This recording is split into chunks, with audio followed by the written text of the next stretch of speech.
Sino ang tunay na mapalad dito sa mundo? Ako po si Father Fiel Pareha at ito po ang ating segment, ang Daily Devotion, na kung saan tayo po ay magdarasal, magbabasa at magninilay kasama ng salita ng Diyos sa buong taon. Manalangin tayo. Sa ngalan ng Ama, ng Anak at ng Espiritu Santo. Amen. Halina, banal na Espiritu, liwanagan mo ang aming puso at isip, nang maunawaan at bahay sa buhay namin ng iyong salita. Amen.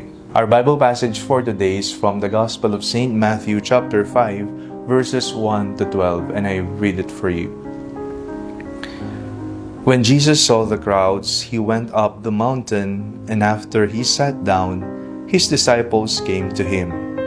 Then he began to speak and taught them, saying, "Blessed are the poor in spirit, for theirs is the kingdom of heaven. Blessed are those who mourn, for they will be comforted. Blessed are the meek, for they will inherit the earth. Blessed are those who hunger and thirst for righteousness, for they will be filled. Blessed are the merciful, for they will receive mercy. Blessed are the pure in heart, for they will see God. Blessed are the peacemakers, for they will be called children of God. Blessed are those who are persecuted for righteousness' sake, for theirs is the kingdom of heaven. Blessed are you when people revile you and persecute you and utter all kinds of evil against you falsely on my account. Rejoice and be glad, for your reward is great in heaven. For in the same way they persecuted the prophets who are before you."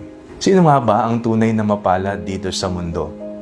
Kaiba ang pamantayan ng mundo kung sino nga ba ang tunay na mapalad.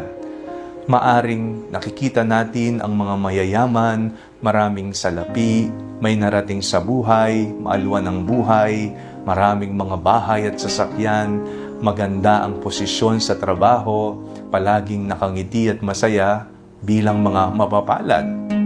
Pero yan po ang pamantayan ng mundo. Kaiba naman po ang pamantayan ng Panginoong Hesus kung sino nga ba ang tunay na mapalad. At yan po ang narinig natin sa Ebanghelyo na tinatawag nating Beatitudes.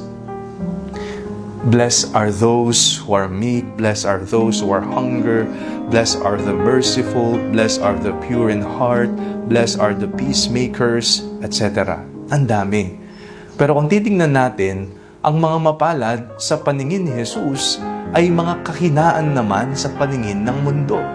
Mga mahihina, walang kapangyarihan, inaapi. Pero ang tunay na lakas ay manggagaling lamang sa kababaang loob, sa pagkasimple, sa pagtataguyod ng kapayapaan at kabutihan. Yan ang tunay na kapangyarihan. Yan ang tunay na pagiging mapalad. Kaya huwag kang mainggit sa mga taong nagiging asensado sa buhay, kaya naman napakaganda ng narating, pero ikaw nariyan pa rin at naglilingkod sa Diyos at gumagawa ng tama. Ipagpatuloy mo lamang ito, sapagkat ikaw ay tunay na mapalad. Manalangin tayo. Panginoong Yesus, maraming salamat po sa mga biyayang patuloy niyong ipinagkakaloob. Tunay nga po kaming mapalad. Amen. Sa ngalan ng Ama, ng Anak at ng Espiritu Santo. Amen.